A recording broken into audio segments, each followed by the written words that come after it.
जरवार and फो YouTube channel में खुश आमदीद। प्यारे प्यारे साथियों, कैसे हैं आप सब। प्यारे साथियों, इस वीडियो में हम आपसे पूछेंगे इंतहाई दिलचस्प और मालूमाती सवालात और पहेलियाँ। जवाब देने के लिए है 5 सेकंड का टाइम। तो चलें स्टार्ट करते हैं। बताएं, किस मुल्क के लोग जूतों में शराब पीते हैं।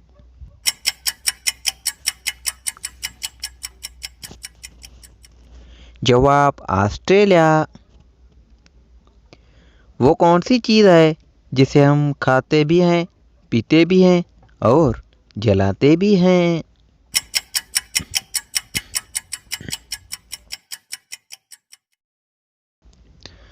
जवाब नारियल। इंसान की वो कौन सी चीज़ है जो हमेशा ऊपर ही जाती है, नीचे नहीं आती।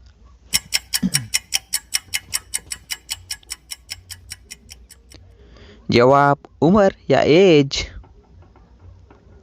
इंतहाई दिलचस्प सवाल है कि वो कौन सी चीज़ है जो लड़कियां मुंह में डालकर आगे पीछे करती हैं।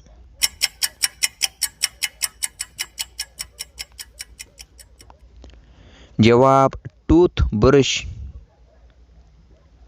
वो कौन सा परिंदा है जो अपने बच्चों को दूध पिलाता है।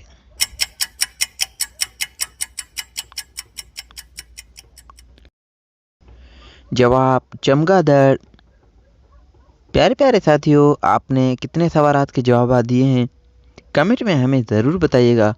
और मज़ीद इसी तरह की वीडियो हासिल करने के लिए हमारे यूट्यूब चैनल को सब्सक्राइब करें और फेसबुक पेज को फॉलो करें। शुक्रिया। अल्लाह हाफिज़।